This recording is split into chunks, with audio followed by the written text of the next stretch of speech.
Coming up, Harlan County is cracking down on drug trafficking as the sheriff calls it the worst it's ever been.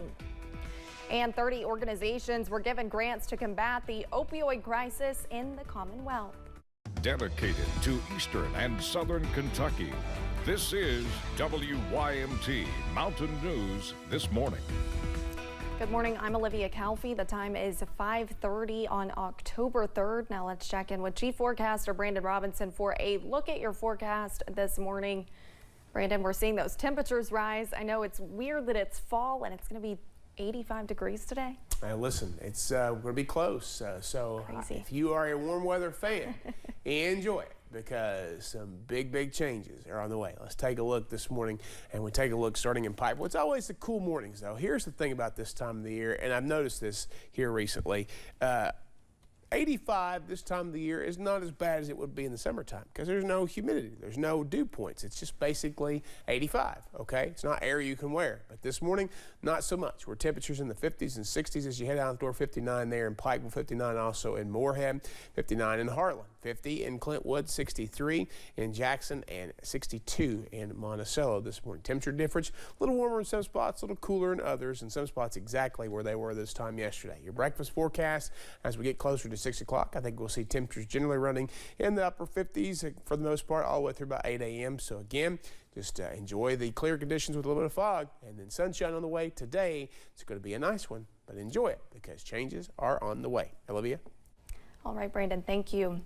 Yesterday, a Tennessee deputy died after being shot in the line of duty, according to Knox County Sheriff Tom Spangler. After responding to a domestic call in West Knoxville, Tucker Blakely was shot late Sunday night. He died at UT Medical Center. He was just 29 years old. Blakely joined the Knox County Sheriff's Office back in 2021. Law enforcement from all over East Tennessee gathered for a prayer vigil and flashed their lights, showing support for the family and department that needs it. Blakely leaves behind a wife and a 5-year-old son. In Whitley County, an investigation is underway after an inmate's death this past weekend. Kyle Barton was an inmate at the Whitley County Detention Center. Sheriff Bill Elliott says Barton was taken to Baptist Health Corbin on Saturday before being transferred to UK Hospital. Barton died early Sunday morning. His cause of death is under investigation. Law enforcement in Harlan County are giving us a closer look behind the process of a drug bust. The Harlan County Sheriff's Office is partnering with other agencies in the county to round up 20 people. WYMT's Jack Demler had the chance to catch up with Sheriff Chris Brewer. Brewer says he wants traffickers to know they are looking for them. We've got several more. They've got several more. So I want these traffickers to be dwelling on that until we do our next one, you know, when it's their turn. For more information on the ways Sheriff Brewer and the county are addressing the issue, look for this story on our website. A Knox County man is behind bars following a drug trafficking investigation. During a search of a home last week, the Knox County Sheriff's Department found 2 pounds of suspected meth, numerous fentanyl tablets, and 2 sets of digital scales. 31-year-old Harold Mills of Scalf was arrested and charged with 2 drug trafficking charges and possession of drug paraphernalia. He was taken to the Knox County Detention Center. We now know who the remains found last week in Moorhead belonged to. The Rowan County coroner says the medical examiner's office identified the remains as 55-year-old Brian Wayne Doyle of Cynthiana. Moorhead police began searching the area a week ago when someone found a skull. Crews continued searching the area the following day as well. A man who wandered away from a minimum security prison in Bell County has been caught. James Baker was taken into custody around 9:30 yesterday morning. State police say officials with the Bell County Forestry Camp made the arrest about 7 miles from the prison. Baker was arrested without incident and was taken back to the prison. State police say he will face additional charges. Police say a man arrested after a traffic stop tried to give officers a false name of a wanted person. Corbin police said on social media an officer pulled over 30-year-old Michael Jones Sunday. During the stop, police say he gave the officers a false name of someone who had several active warrants. Police say Jones also tried to destroy drug evidence that was in the car. Jones was arrested on several charges, including theft of identity of another without consent. More than 30 organizations were handed hundreds of thousands of dollars to go toward opioid treatment, recovery, and prevention programs. The Attorney General's office announced the grants at the Capitol yesterday. For the last several years, the Commonwealth has battled an unprecedented rise in addiction-related issues due to the ongoing drug crisis. The AG's office secured more than $800 million from the companies responsible for their role in the drug epidemic. With a commitment to be accountable, available, and transparent for the way in which this money is going to be delivered, with an emphasis on grassroots, community-based organizations that have done heroic work for a long time with meager resources. And we are immensely proud, along with our other commission members who are here today, to count y'all as partners in keeping that commitment to our fellow Kentuckians. In the last 3 years, we have lost more than 7,600 Kentuckians to an overdose. The Housing Development Alliance staff has been working for the last 14 months to rehab and rebuild homes following the flood. One home in progress right now is for the 7-member Combs family out of Breathitt County.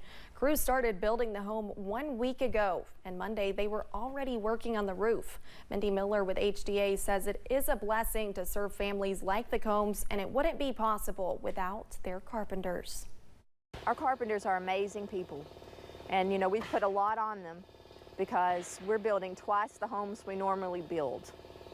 So they're putting in a lot of Saturdays, but they want to because they know that they're helping folks.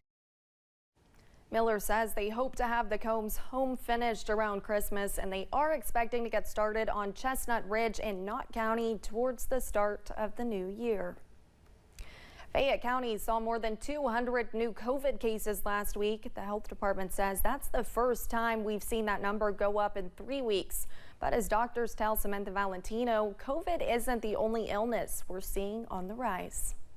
As we move into fall and kids are back in school, it seems like more people are getting sick. We've definitely seen just a lot of colds.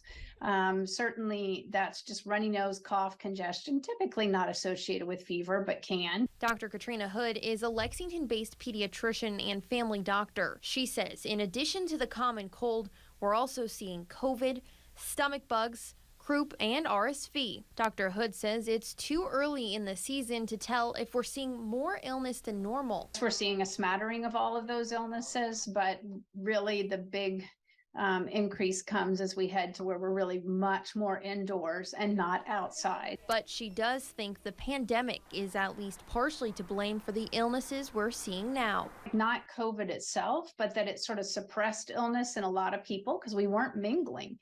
And if you don't mingle, then you're not going to pass things on. Kids being back in school can also cause an increase. If you've touched a countertop or a doorknob, going out of a school and you push on the door with your hand and then you rub your nose because it's itchy, you're going to pick up whatever the 300 kids that just pushed that door open before you. That's why she says it's important to wash your hands regularly, avoid touching your face and mouth, and to get vaccinated. Flu vaccine is out, COVID vaccine is out. We know both of those are great at prevention of getting really sick, and a reminder to all, it doesn't keep you from getting the illness, but it gives you a good boost of immunity. That way, if you do get sick, Dr. Hood says you'll be more apt to fight it. In Lexington, Samantha Valentino, WKYT.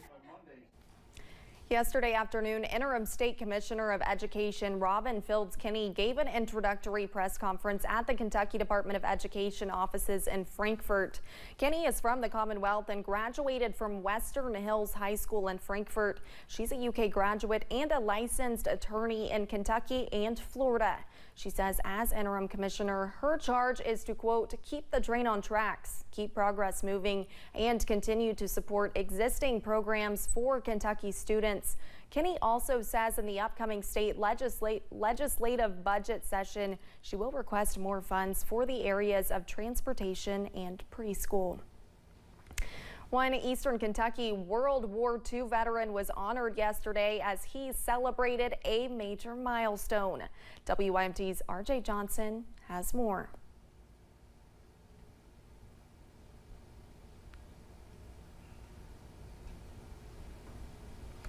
And I will thank you for all you've done in your service, Mr. Hacker. Oakley Hacker served in the U.S. Navy during World War II, and on Monday, he celebrated his 107th birthday. I feel good about it. Nothing hurts me ever. No time at all. Hacker was surrounded by friends and family as he was honored by Senate President Robert Stivers for his heroism and sacrifice. So it was a little time consuming, but well worth the time working with the Veterans Center, working with the State Veterans Affairs Department, working with his family, and getting all this arranged about his history and his time in the military. Stivers says having the ability to meet and hear stories from Hacker is important as folks remember a part of history. He was talking about the bank collapse and the Great Depression. You know, you don't know people that experienced that. Young people, even people of my age, get up here and visit with the Oakley Hackers of the world. Hacker says his plans for his birthday are simple. No plans at all, just take them as they come. For his secret of life. What do you think your secret is to be as old as you are? I don't know. If there's any secret to it or not, I'm just happy to be here. All right. In Hazard, RJ Johnson, WYMT Mountain News. Stivers says it is important to keep the history and names of those that served alive. Hacker later enjoyed cake and ice cream surrounded by loved ones. Coming up, even if you missed Beyonce's Renaissance, the singer promised it will be at a theater near you soon. And the summer sizzle will continue for a few more days, but we'll get a hard reminder what season we are in. I have the latest in that 3 minutes.